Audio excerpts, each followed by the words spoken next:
Arteta is a manager who knows his team did the hard part but couldn't finish the job. The derby was tense from the first whistle, stop-start football, heavy tackles and very little flow. Once Caicedo got sent off, it should have been our moment. Instead, we switched off in a set piece and had to chase the game. We reacted well, scored a good goal and created chances, but the final detail was missing. And with the number of players unavailable, it showed. Even then, we didn't fold. Arteta called it a positive week overall, but you could hear his frustration. This was a game to win, and I agree. With the momentum we've built, draws like this feel underwhelming, even when they're fair.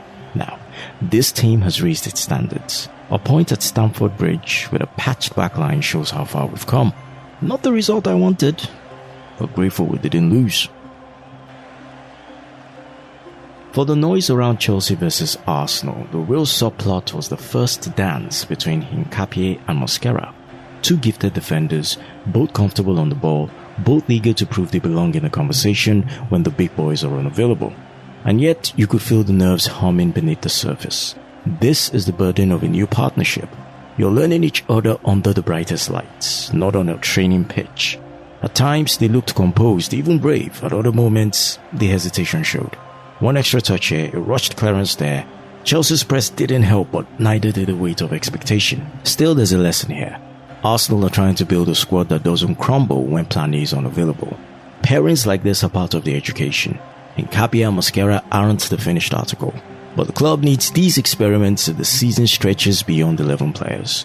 Promising? Yes. Perfect? Far from it.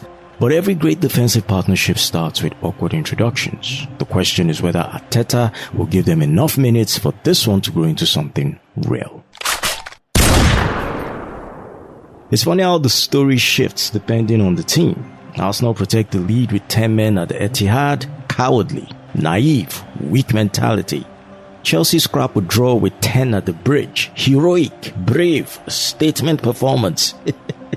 Now, whoever fits the mood gets the praise. Yes, we were below our best on the day. No need to sugarcoat it. But the selective applause always reminds me how quickly the goalposts move when Arsenal are involved. Still, big week, tough away days cleared, and the season is a marathon. What can I say? Haters are gonna hate. All week, people cooked up the Rice versus Caicedo narrative like it was destiny. Never mind that Declan had already clarified the job descriptions.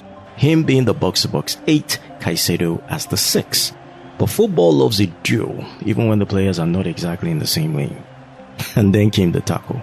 Caicedo's red was careless, late, and had that familiar edge he carries. A kind of over-caffeinated urgency that looks like passion until someone's ankle is in danger. On Merino, he crossed the line. Simple. Has he been good? Yes.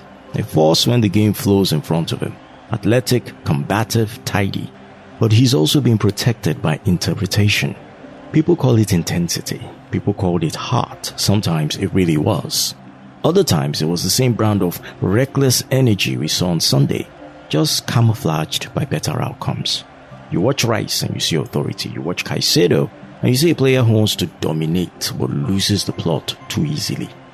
Is it the elite destroyer some promised, or a talented midfielder who still hasn't learned when to calm the fire?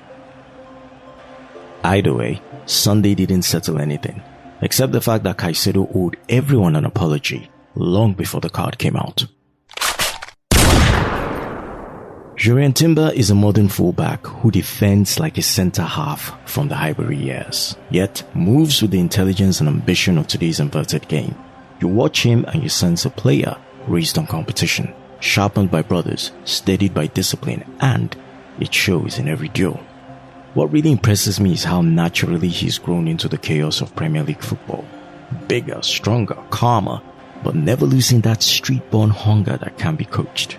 His story reminds me that elite players are not just built in academies, but shaped in backyards, family rivalries, in the sort of environment where every game matters even when no one is watching. And then there's the evolution of the fullback role itself.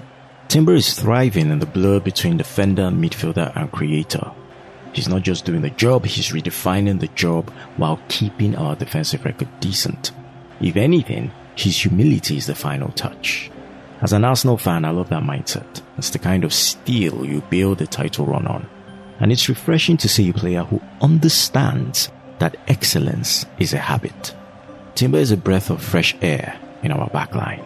And if this is the new standard, then truly, Arsenal are cooking something serious. Up Gunners!